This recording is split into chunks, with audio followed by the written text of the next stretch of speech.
네, 이것이 정치다. 박태우 고려대 연구교수, 김능구 폴리뉴스 대표 두 분과 함께 정치권 뉴스 짚어보겠습니다. 어서 오세요. 네. 안녕하세요. 주요 관심 지역에 대한 여론조사 상황부터 좀 먼저 짚어보겠습니다. 먼저 용산으로 가보겠습니다. 정치 신인이라고 할 수 있는 새누리당의 황춘자 후보, 그리고 삼선 중진인데 탈당을 해서 더불어민주당으로 간 진영 후보, 이 두 사람 오차 범인의 접전을 벌이고 있습니다. 가상 대결에서의 지지율과 이 당선 가능성에서는 좀 차이가 많이 나는데, 이 경우에는 인지도가 좀 차이가 커서 저런 결과가 나온다고 분석하고 있습니다. 김능구 대표, 짧게 짚어보죠. 이 광주 용산 어떻습니까? 제가 볼 때는 지금 진영 후보가 탈당을 했지 않습니까? 네. 그런데 용산은 새누리당이 굉장히 정당 지지가 높습니다. 그런 가운데서 황춘자 후보가 그냥 신인이 아니라 지난번에 구청장 후보로 나섰기 때문에 지금 이제 진영 후보랑 저렇게 경합 상태가 된 거거든요. 그래서 저는 정당 지지도가 워낙 높기 때문에 결국에는 상당히 그 황춘자 새누리당 후보한테 이 부가 있지 않나 이래 봅니다. 그래요. 박태우 교수? 저는 이제 진영 의원이 그동안에 지역 관리 잘하신 것 같아요. 삼선하면서 효과가 있었는데, 이제 선거가 다가올수록 보수층의 이제 결집, 특히 이제 60대 이상의 23.4%나 차지하는 이 큰 집단이 새누리당 쪽으로 좀 움직이면서 황춘자 쪽으로 좀 가고 있다. 두 분 다 비슷하게 보시는 그렇게 보는 겁니다. 알겠습니다. 자, 은평을입니다. 무소속으로 출마한 이재호 후보가 상당히 앞서가고 있는 조사입니다. 지금 이 새누리당은 무공천을 했기 때문에 새누리당 후보가 없는 상태입니다. 무소속의 이재호 후보의 더불어민주당, 국민의당, 또 정의당 이렇게 좀 쫓아가고 있습니다. 이 현역 의원, 정의당이 김재남 의원이 현역 의원인가요? 그런데 제일 지지율이 낮게 나옵니다. 자, 이 상황이라면 이재호 후보가 유력하다고 봐도 됩니까? 그렇습니다. 당선이 뭐냐면 저는 거의 확실하다고 보는 게요. 새누리당이 공천을 안 했기 때문에 또 정치 건물이고, 그동안에 거기서 4선은 5선을 하면서 탄탄한 조직 기반이 있습니다. 거의 확실하다. 지난번 재보선 때 이재호 후보가 됐을 때 그때는 그 야당 후보가 야권 단일 후보였거든요. 그때 굉장히 그 박빙으로서 신성했습니다. 그런데 지금 이제 이 다야구도가 돼버렸기 때문에 다야구도 덕을 보게 되는 거죠. 다야구도가 없어지지 않는 한은 이재호 후보가 유리하게 돼 있습니다. 알겠습니다. 자, 다음 서울 송파을 지역을 살펴보겠습니다. 송파을도 새누리당에서 후보를 내지 않았습니다. 무공천 지역입니다. 새누리당 후보로 경선 참여했다가 탈당해서 무소속 출마한 김영순 후보. 사실상의 여권 후보라고 되게 분류가 됩니다만, 여기에 대해서 더불어민주당의 최명길 후보죠. 최명길 후보가 지금 오차 범위 안에 접전이군요. 가상 대결에서도 오차 범위 아니고 당선 가능성도 오차 범위 안에서 팽팽하게 혼전 벌이고 있는데, 서울 송파을 강남 3구에 해당되는 지역이긴 합니다만, 역대 선거에서 새누리당이 이렇게 쉽게 이기지는 못했던 지역이라서 이번 결과 과연 누가 이길지 예측하기 쉽지 않습니다. 김능구 대표. 지난 19대 총선 때는 천정배 의원이 이 지역에 나와서 굉장히 비슷비슷하게 해서 이루어졌는데, 이번에는 그 새누리당의 여론조사에서 아주 뒤처진 후보를 공천하려고 했다가 무공천된 지역인데, 김영순 후보는 구청장을 지낸 사람입니다. 이게 선거도 여러 차례 나오고, 그래서 새누리당 후보로 이미 각인이 돼 있는 거죠. 하지만 최명길 그 후보가 그 MBC 앵커도 하고 그 상당히 인지도가 높기 때문에 많이 알려져 있는 사람이죠. 그렇기 때문에 지금 팽팽하게 나오는 것 같습니다. 그래요. 근데 여기는 야권이 거의 단열화된 지역이기 때문에 팽팽할 수밖에 없고요. 앞으로 저곳은 4050 세대 캐스팅 보트를 진 그쪽이 과연 어느 쪽으로 많이 가냐, 아직은 좀 유동한 그런 인구들이 많이 있으니까. 그래서 저는 저거는 마지막까지 좀 한 일주일 정도 추이를 좀 봐야 될 것 같습니다. 지금 속단하기는 어려울 것 같습니다. 일주일 추이라고 앞으로 일주일간을 봐야 된다? 네, 그렇습니다. 왜냐하면 지금 유동층이 많이 있는 지역입니다. 알겠습니다. 이 송파을이 이 새누리당 우세 지역인 강남 3구에 속하면서도 역대 선거에서 야당이 좀 선전해온 그런 그 경험이 있어서 이번 경우에 좀 더 지켜봐야 되겠다. 두 분이 다 그렇게 말씀하시는 것 같습니다. 자, 야권의 심장부인 광주 동남 갑 지역 보겠습니다. 장병환 국민의 후보, 국민의당 후보 장병환 후보가 압도적으로 앞서갑니다. 더불어민주당의 최진 후보, 또 새누리당의 환경로 후보, 또 무소속으로 광주시장을 지낸 강운태 후보가 지금 옥중 출마를 한 상태입니다. 그런데 뭐 저 정도 수치라면은 해보나 마나다 뭐 이렇게도 볼 수 있을 텐데요. 예, 박 교수. 그러니까 호남 민심이 지금 국민의당을 향해서 한 28곳 중에 19곳 정도가 지금 당선될 거라고 좀 측정할 정도가 됐는데요. 네. 그런 흐름을 전체적으로 반영하고 있다. 대표적인 것이 그 장병환 의원이 있는 저 지역구다. 저는 그렇게 보는 겁니다. 네. 예. 크게 이견이 없습니까? 저 지역이 상당히 그 더민주에서는 좀 아쉬운 지역이죠. 네. 광주에서 이용섭 전 의원과 네. 강운태 의원이 복당 신청을 했는데 이용섭 의원 전 의원은 받아들이고 강운태 전 시장은 안 받아줬어요. 만약에 강운태 시장을 받아줬다면은 뭐 좀 검찰에 양상이 달랐을 구속되는 텐데. 경우라든지 이런 것도 없었을 거고 그래 된다면 더민주가 한번 강주에서 네. 이렇게 좀 노려볼 지역 아니었나 봅니다. 알겠습니다. 지금 저 정도 지지세가 나온다면 사실은 기울어졌다고 봐도 무방할 것 같습니다. 자, 광주 동남을입니다. 예, 광주 동남을. 국민의당의 박주선 후보가 앞서갑니다. 그리고 더불어민주당의 이병훈 후보가 있고 새누리당의 문충식 후보가 있는데 박주선 후보와 이병훈 후보는 리턴 매치 성격이 있습니다. 예, 그런데 박주선 후보가 일단 오차범위 바깥 오차범위를 넘어서 앞서고 있고 당선 가능성에서는 차이가 조금 더 벌어집니다. 김능구 대표 예. 어떻게 보십니까? 박주선 그 의원은 뭐 제가 볼 때는 오뚝이다 하더라도 과언이 아닐 정도로 세 번 구속, 세 번 무죄 뭐 이런 걸 슬로건으로 내세우기도 했었는데요. 네. 이번에도 만약에 그 당이 분당이 안 됐다면은 공천이 상당히 어려운 적임인데 다행히 본인 입장에서는 당이 분당이 되고 이러면서 아마 국민의당을 후보를 얻고 취득하고 보니까 지금 이렇게 거의 지금 당신이 확실시 되는 참 오뚜기 같은 인물이다 아니할 수 없습니다. 저 정도면은 당선 가능성이 높다고 보는 거죠? 예. 새정치연합이 더불어민주로 탄생하는 과정에서 박주선 의원이 호남 민심을 견인하는 한 축으로 한 곳에서 호남 민심을 많이 끌고 다녔습니다. 그렇기 때문에 네. 그 민심이 반영돼 있다. 당선될 것이다. 그렇게 봅니다. 알겠습니다. 네, 김능구 대표. 예. 문재인 대표가 호남에서 유세를 한다면 더불어민주당 후보한테 도움이 됩니까? 오히려 실이 됩니까? 저는 그거는 호남 민심이 판단해야 된다고 보는데요. 지금 더민주가 120석을 이야기하다가 지금 100석도 어렵다 이런 이야기가 나옵니다. 그것은 뭐냐면 호남에서 28석 중에서 지금 우세라고 이야기하는 것이 대여섯 군데밖에 없습니다. 상당한 위기이자 비상이라고 봅니다.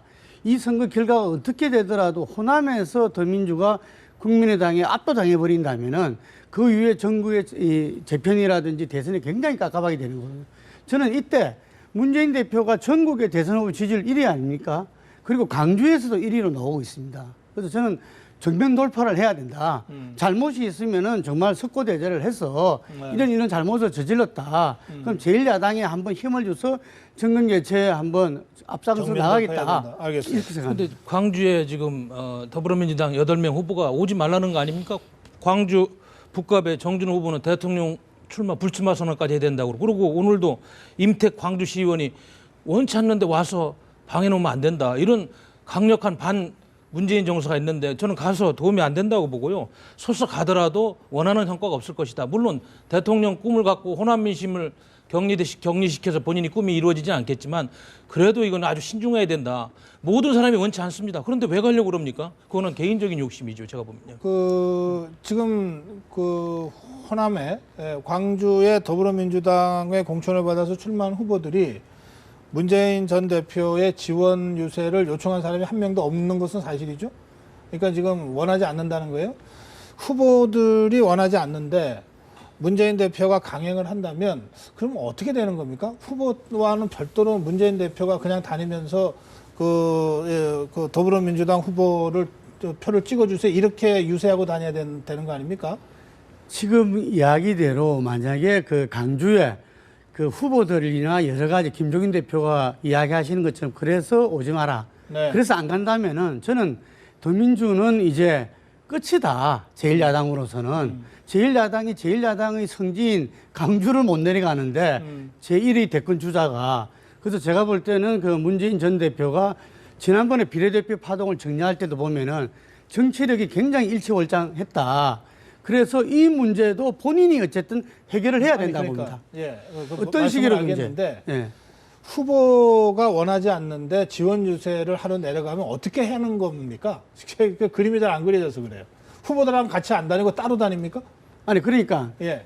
이 강주에서 대선 주자로서 1위잖아요. 그거는 지지자가 있다는 이야기입니다. 그러니까 강주에서도 후보가 별도로 그냥 유세를 하고 다녀라. 집중 유세를 할 수 있죠. 뭐 집중 유세라 여가피라든지 이런 데서 그런 데서 예. 그래 알겠어요. 예. 저는 그렇게 좀 생각이 다른 게요.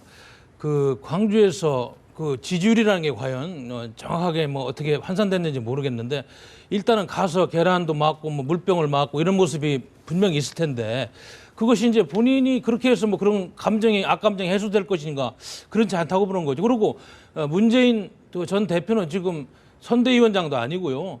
김종인 대표가 총사령관입니다. 그리고 총사령관이 가지 말라는데 왜 굳이 거길 가려고 하는 건지 그것도 조직상의 문제가 있는 것 같아요. 보니까. 지금 말씀 중에 나왔습니다만은 김종인 대표는 문재인 전 대표의 유세는 당이 결정하겠다 이런 입장이에요. 그리고 지금 아까 그 발언을 보면 후보가 원하지 않고 또 광주 호남 민심이 좋지 않으니 굳이 이런 상황에서 문재인 대표가 왜 여기 와서 유세를 하려고 하느냐 이런 취지 아닙니까? 그러면 당 대표가 반대하는 겁니다. 당 대표가 반대하는데 지금 김능구 대표 말씀은 그럼에도 불구하고 문재인 대표가 광주에 가서 호남에 가서 정면 돌파해야 된다는 거 아닙니까? 그렇죠. 무엇을 위한 정면 돌파입니까? 당과 후보를 위한 정면 돌파가 아니고 문재인을 위한 정면 돌파를 해야 된다 이런 뜻으로도 들리네요. 우리가 지난번에 비례대표 파동 때 그게 김정인 대표가 만들어 놓은 거잖아요. 결국 이 중앙위에서 반발이 있으면서 결국 그것을 정리한 거는 문재인 전 대표였습니다. 그러면서 그 다음에 김종인 전 대표는 바지 사장이다라는 것을 갖다가 온 국민이 알게 된 거고요. 지금 이 문제에 있어가지고도 결국 더민주에서는 대선 후보는 문재인 전 대표입니다. 그래서 본인이 그 부분들을 정면 돌파해서 민심을 바꾸지 않으면은 그러니까 대선 후보라도 네. 당장 선거 지금 9일 앞두고 있는데 후보들한테 뭐라도 도움이 되면서 유세가 돼야지 후보들이 원하지 않고 민심이 그렇지 않다는데 또 당 대표가 지금 아니 바로 그게 하지 말라는데 중요한 게 있는데 민심에 대해서 바라보는 게 다르다는 거죠.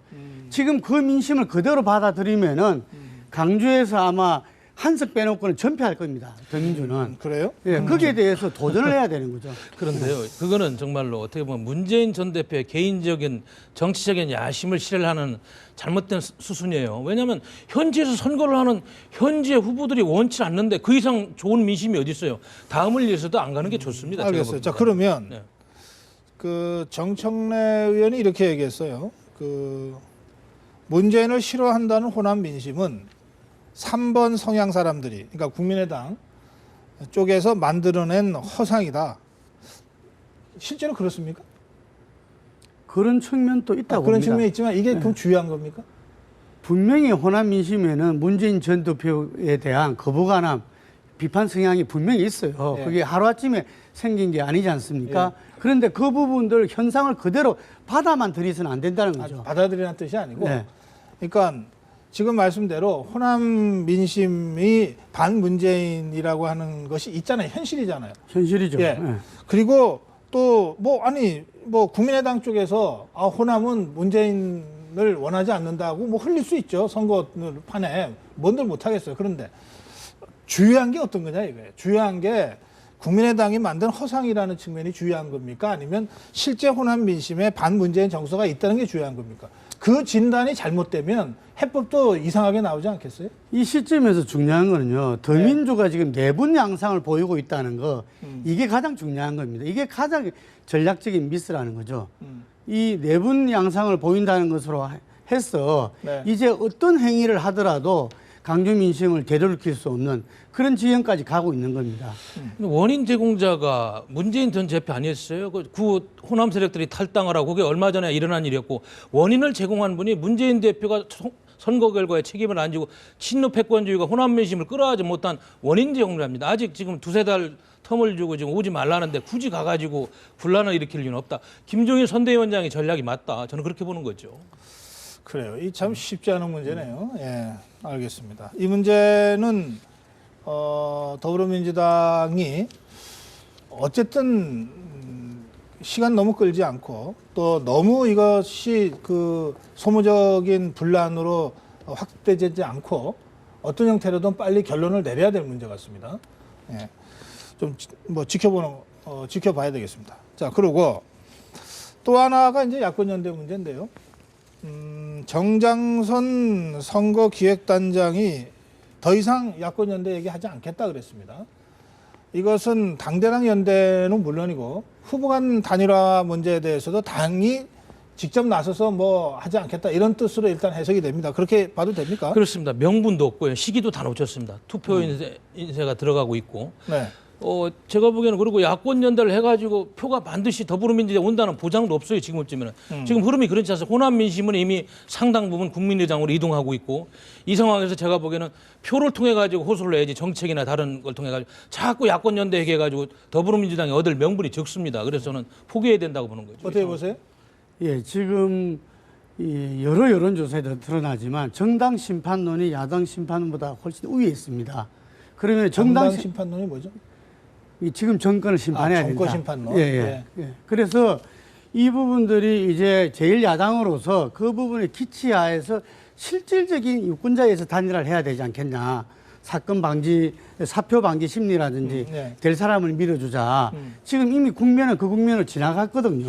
그렇기 때문에 더 이상 야권 연대에 머물다가는 이거는 선거를 망치겠다. 그래서 그런 판단을 했는데 저는 좀 늦게나마 제대로 판단을 했다. 결국 더민주는 그렇게 해서 새누리당과 1대1 승부를 볼 수밖에 없다. 그리고 제3당인 국민의당의 야권 분열표에서 지는 거는 자업자득이다. 어쩔 수 없다 이래 봅니다.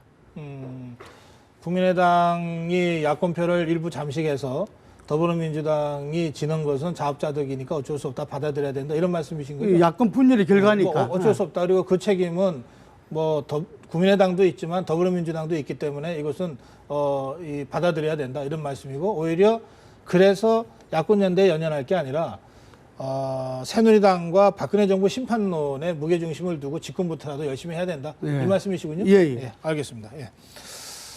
야권연대 변수가 뭐 거의 사라진 것 같긴 합니다. 두 분 분석을 들어보면. 자, 그런데 이게 정권 심판론으로 가는 순간 이 야당이 두 개, 또는 정의당까지 포함하면 세 개니까 어느 쪽이 더 세게 공격하느냐를 갖고 또 이게 경쟁이 붙게 되는 것 같습니다.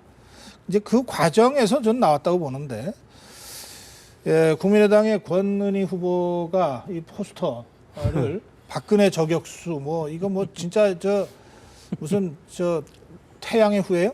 그거 패러디했다고는 그러는데 군복 입고 이 총 들고 있는 사진에다가 자막에 박근혜 저격수 이렇게까지 써붙였습니다. 안철수 대표가 긴급 기자회견을 통해서 공식 사과를 했습니다만 지금 저 사진 말이죠. 어떻게 보십니까, 김능구 대표? 뭐 안철수 대표 이 말 맞다나 뭐 유구무원이죠. 저게 근현희 그 후보가 또 캠프가 저 부분을 갖다가 뭐 어느 시간이라도 올려놨다는 게 오히려 더 문제가 되는 거고 그 지지자들이 저걸 만들었다는 거 아닙니까? 요즘 보면 온라인에서는 후보들 포스터 만들어주는 게 유행이 돼 있거든요. 네. 그러다 보는 게 또 젊은 친구들이 패러디를 좋아하다 보니까 요즘 가장 각광받는 드라마를 패러디해서 저렇게 했는데 저런 부분은 누가 보더라도 바로 저 부분들은 이렇게 내려서야 되는데 저런 부분은 아직까지 좀 둔감한 것이 문제다. 이렇게 봐집니다. 대통령은 국군 통수권자입니다. 그런데 총을 가지고 헌법 질서를 마치 교란하는 듯한 이런 이미지. 북한이 요즘 박근혜 대통령을 얼마나 욕하고 있어요. 이거 큰 지금 실수를 했고요. 국민의당의 안철수 대표가 가장 지금 큰 곤경에 직면한 게 바로 이겁니다. 이거 간단치 않고요. 제가 보기에는 이게 사제로 끝날 문제 아닙니다. 후보를 빨리 사퇴시켜야지 민심이 수습될 것이다. 마치 이거 좀 보면은 그렇지 않아도 박근혜 대통령이 좀 가족을 전부 총기 사고로 잃었는데 총을 맞아가지고 이거 정서상으로도 안 좋고요. 이런 후진적인 정치 빨리 끝내야지 대한민국 선진국 됩니다. 후보 사퇴까지 가는 게 저는 맞다고 보는 거죠. 사퇴까지 가야 된다고 보십니까? 그렇습니다. 저는 그렇게 보는 거죠. 우리가 온라인 환경을 갖다가 제대로 이해를 못하면 그런데 그런 부분을 좀 이해한 상태에서는 이게 후보가 그렇게 한 게 아니잖아요. 그 캠프가 한 것도 아니고 그거는 명확하게 밝혀진 사실이거든요. 저는 이렇게 진정성 어린 사과로서 충분하다 봅니다. 알겠습니다. 이게 뭐 선거 때 뭐 온갖 노이즈 마케팅까지 동원되는 판이라 지금 이 포스터가 1차적으로 국민의당한테 타격을 줄 것 같기는 한데 그러나 이 선거란 게 몰라서 저러면서 또뭐 권은희 후보가 역시 권은희 같은 사람이 있어야 야당으로 제대로 하겠다 이러고 또 표가 모일지는 모르겠어요. 하여튼 이것도 좀 지켜봐야 되겠습니다. 야권 얘기하다 보니까 시간이 다 됐습니다. 예, 여기서 줄이겠습니다. 고맙습니다. 예.